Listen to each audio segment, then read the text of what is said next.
Hi, so here I am back in the cemetery to speak about the law of attraction and personal responsibility.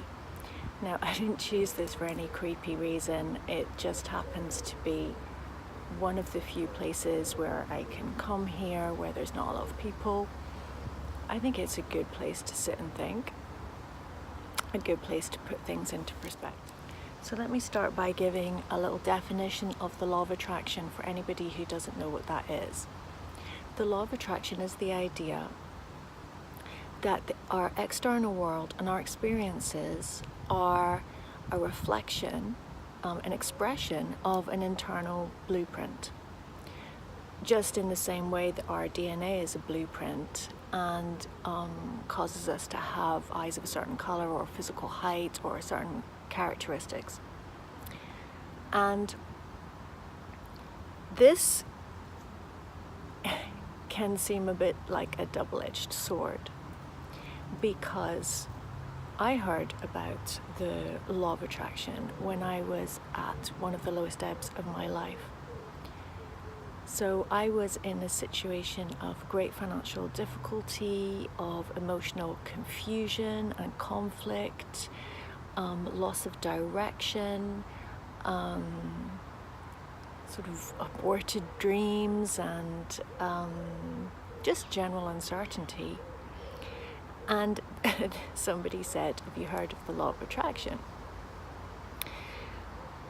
And when I found out what the law of attraction was, I thought, okay, so is this means that in fact it's worse than I thought, because not only are these things happening to me and they're making me feel terrible, but they're actually an expression of my inner self.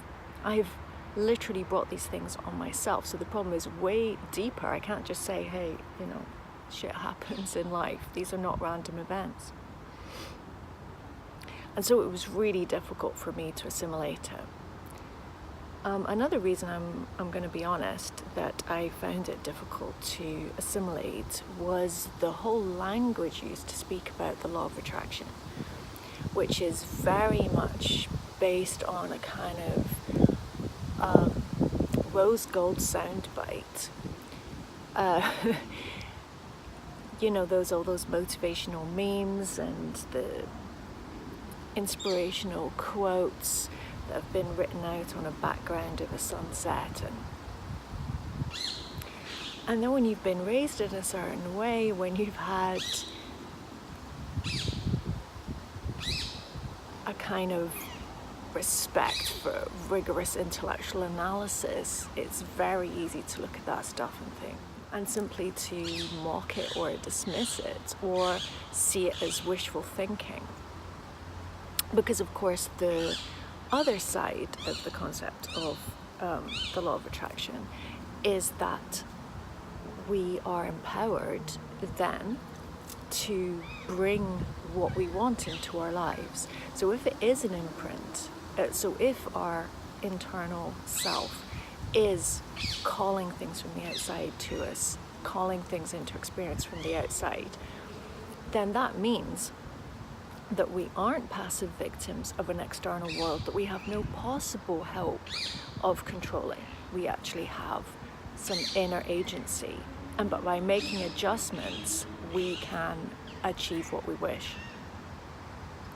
So then you start looking and thinking, okay, what are these inner adjustments? And one popular method is affirmations. So looking at yourself and saying, I am enough, or I'm a millionaire, or there seems to be a lot of focus on getting rich, or slim and healthy and fit, and so on, or attracting a partner.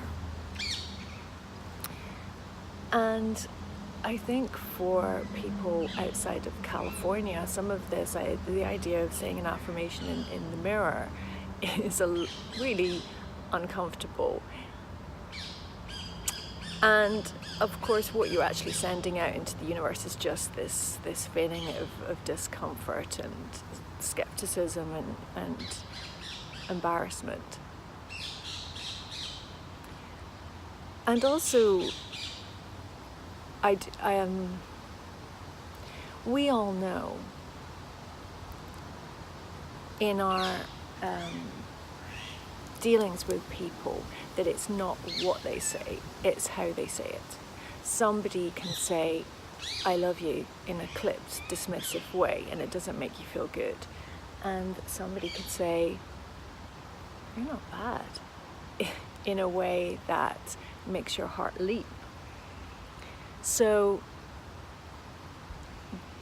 it's not simply about arranging your thoughts for 5 minutes a day and repeating things. It's about a whole inner adjustment towards creating the life that you want to create. And for me, what is absolutely resonant and profoundly true about the law of attraction is that it is from the inside out. And I was living from the outside in. Stuff happened to me, I reacted to it, and I tried to deal with it, and I tried to look at the world around me and predict what other negative events might come my way. I tried to be hopeful sometimes, but I was constantly looking around me into the outside world, thinking about what might come next.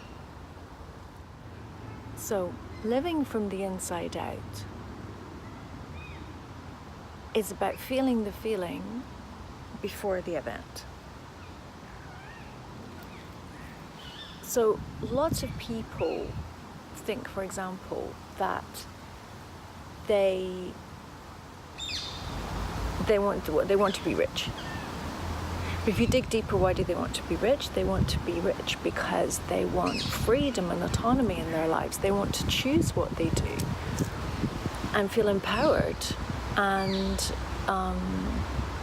break out of constraints that they have, a sentiment of constraint. Well, what if you could feel autonomous and free and outside of constraints by adjusting your perspective? And that's not about saying that everything's okay, but each in our prison thinking of the key, we confirm our prison. I think it's something like that from a T.S. Eliot poem. And that's entirely true. We're constantly trying to get out of ourselves. We think that by being slim, for example, we're going to be self-confident and seductive. But self-confidence and seduction isn't contained in being thin. And as soon as you're able to make that distinction, to separate the two things, to separate the feeling from what you think you need to do in order to deserve or have the feeling, and you make that feeling yours, that's freedom. But real freedom is something inside. It really is truly walking through your life feeling congruent and whole and happy with your individual path, not the path that you feel that you should be on in order to receive the validation of people around you. At which point you can then reward yourself by saying, okay, now I deserve to feel pleased with myself. That's egoic satisfaction. You can get egoic satisfaction, and egoic satisfaction gives you a good boost of energy, but then it drops again. It's like a sugar rush, and you need to keep going back for more. Okay, so I think that's going to be all that I've got to say about the law of attraction. I haven't spoken about personal responsibility, but I think I'm going to put that in another video. So I really hope that you will continue watching and listening, and thank you.